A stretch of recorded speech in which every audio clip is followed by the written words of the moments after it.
هل أتى على الإنسان حين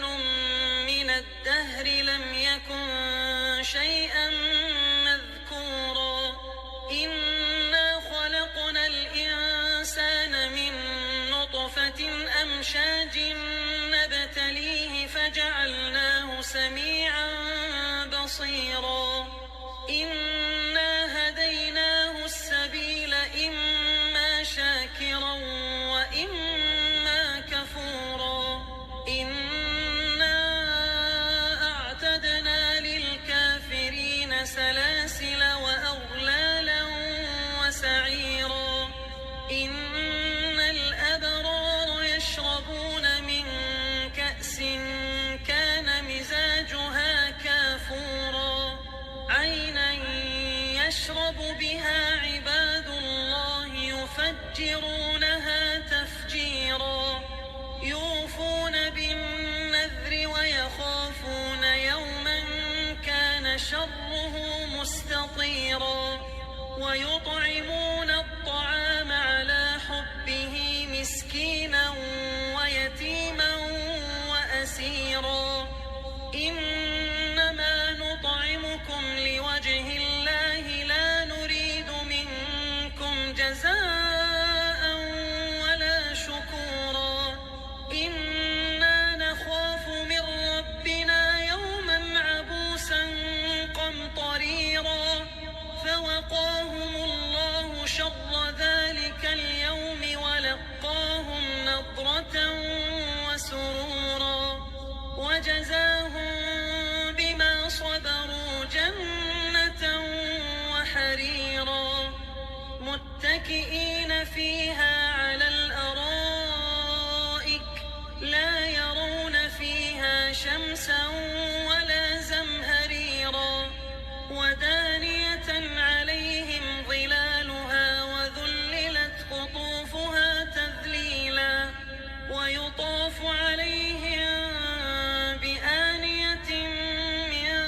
فضة وأكواب كانت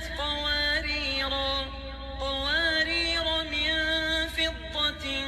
قدروها تقديرا ويسقون فيها كأسا كان مزاجها زنجبيلا عينا فيها تسمى سلسبيلا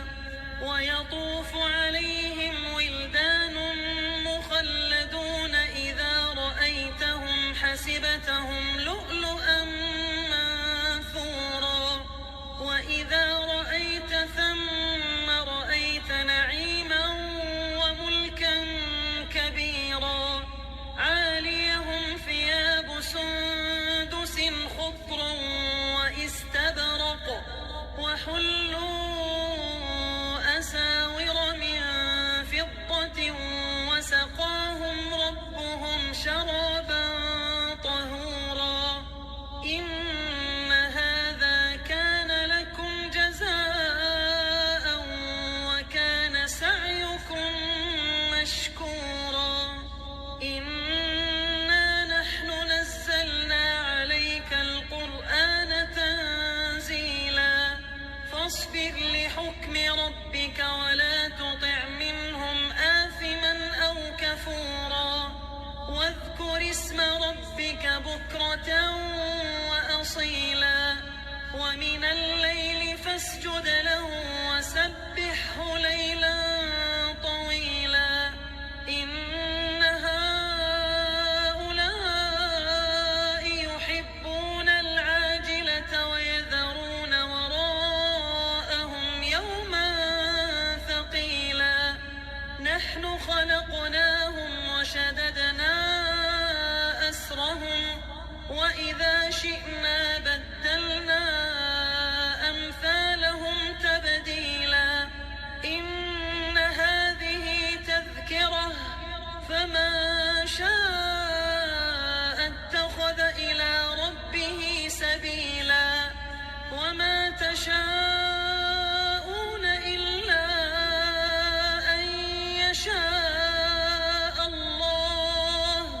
إن الله كان عليما حكيما يدخل من